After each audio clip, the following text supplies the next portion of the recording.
you, Ma'am Shabana. Thank you, Majid Sahab. And thank you so very much, Professor Dr. Shabia and your students. They really express their love and their appreciation to you that they accompanied you here.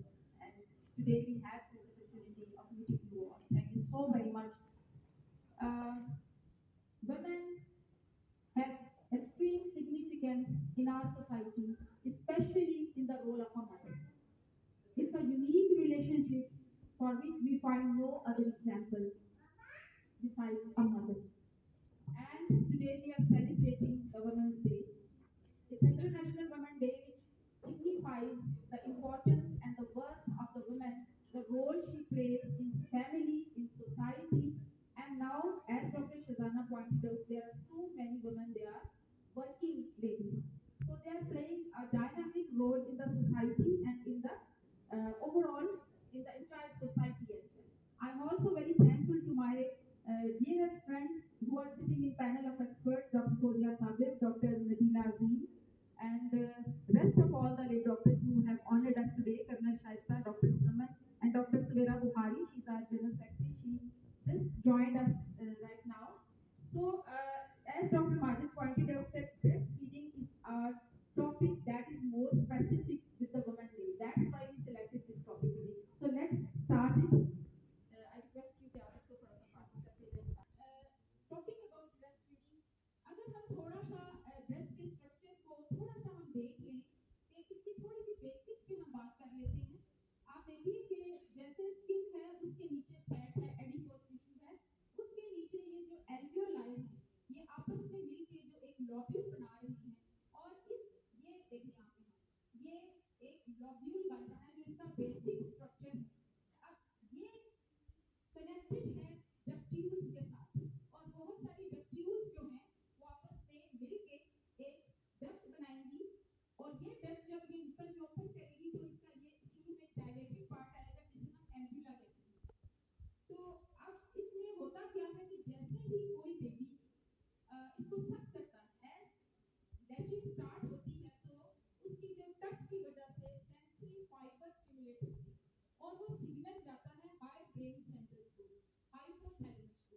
ये इतनी unique synchronisation है nerves की, hormones की और emotion की. एक mother और उसके बेबी, जैसे ही बेबी एक तो वो खुद फाइंड कर लेता है आपके इसको कहाँ लैच करना है, दूसरा जैसे ही वो टैक्टाइल स्टिमुलेशन उसको मिलती है, हाई ब्रेन सेंटर्स जो है वो एक्टिवेट होते हैं, हाइपोथैलेमस से सिग्नल्स आते हैं और वो फिर वो पिट्यूटरी ग्लैंड तक पहुंचते हैं.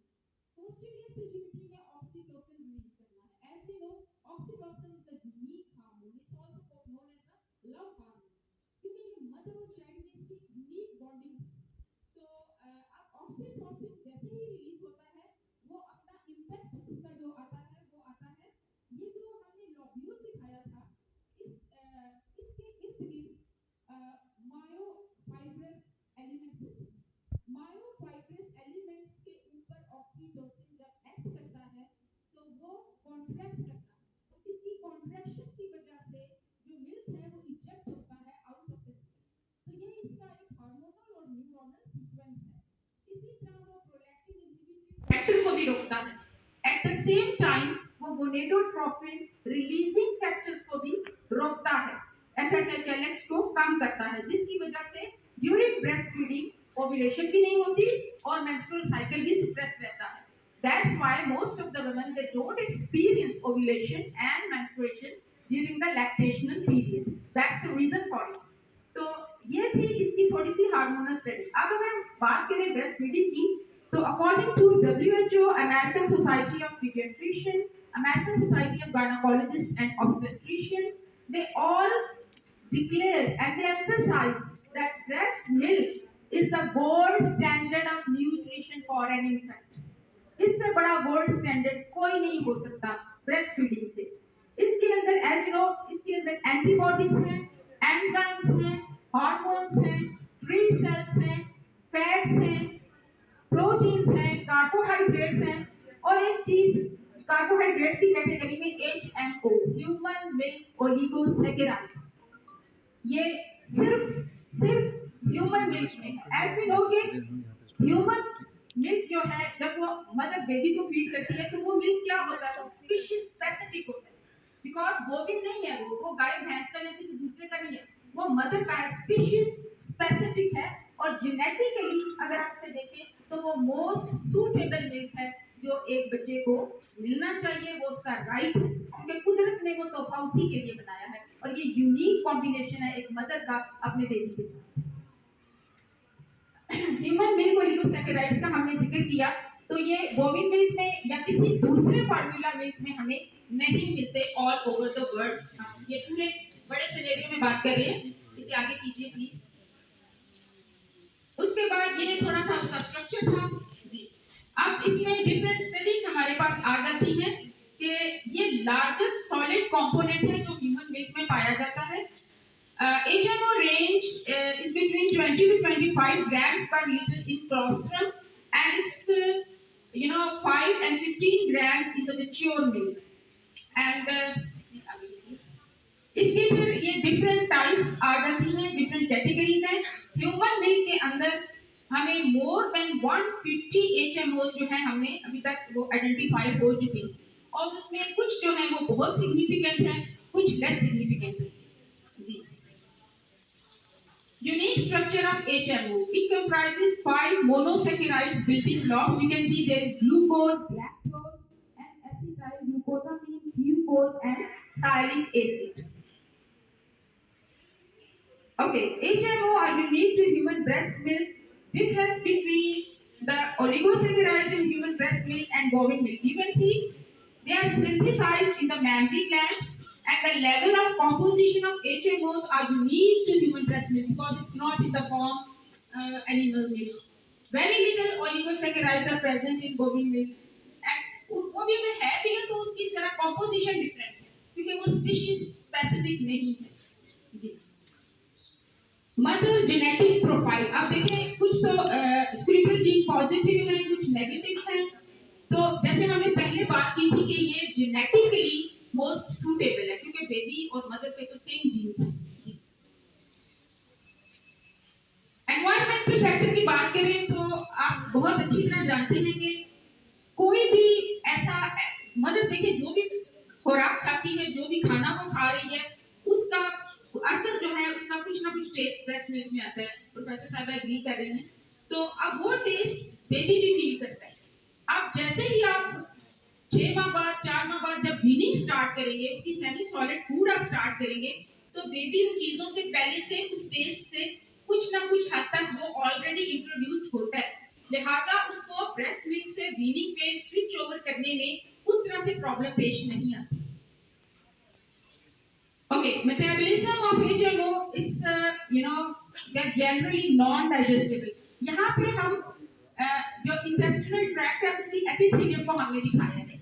जब ब्रेस्ट मिल्क के जरिए ह्यूमन मिल्क ओलिगोसैकेराइड्स जो हैं वो सैकेराइड्स बच्चे के डाइजेस्टिव सिस्टम में एंटर होते हैं, तो उसका सिर्फ 1 या 2% ऐसा है जो एब्जॉर्ब हो जाता है, जबकि उसका बाकी 98% एब्जॉर्ब नहीं होता और वो गट ल्यूमन के अंदर ही स्टे करता है। उसके क्या फायदे हमें मिलते हैं वो हम आगे देखेंगे।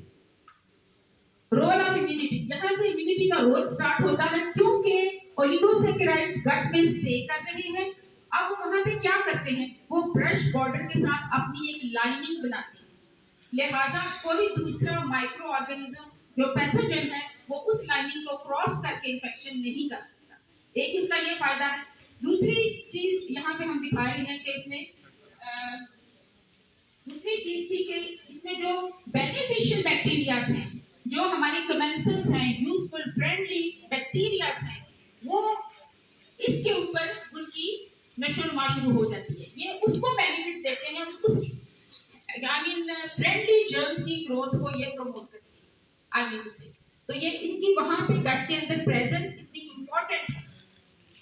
और इसके अलावा यहाँ पे हम ये दिखा रहे हैं कि जो पैथोजेंस हैं जो बच्चे को इन्फेक्ट कर सकते हैं वो इसके साथ अटैच हो जाते हैं, और ये उनके साथ अटैच हो क्योंकि इसका अपना स्ट्रक्चर जो है वो रिजेंबल करता है विलाई के साथ, लिहाजा वो आपस में अटैच होकर स्टूल के जरिए एक्सक्रीट हो जाते हैं।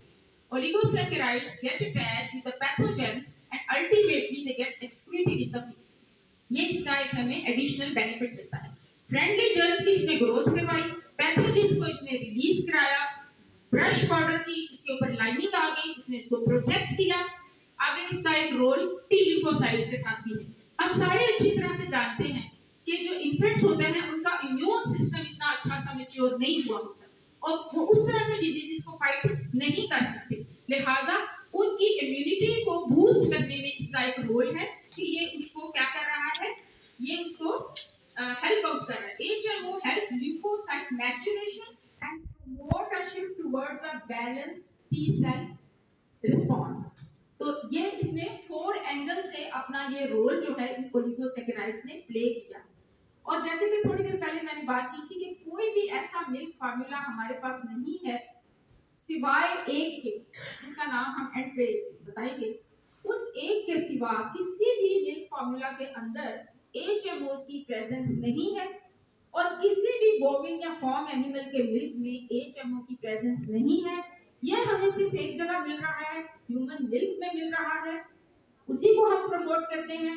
आज वुमेन डे पे हमारा ये मैसेज भी है कि हम अपनी तमाम पेशेंट्स को ये एजुकेट करें कि आप ब्रेस्ट फीडिंग को प्रमोट करें, इससे पीछे ना हटें, इसे अवॉइड ना करें।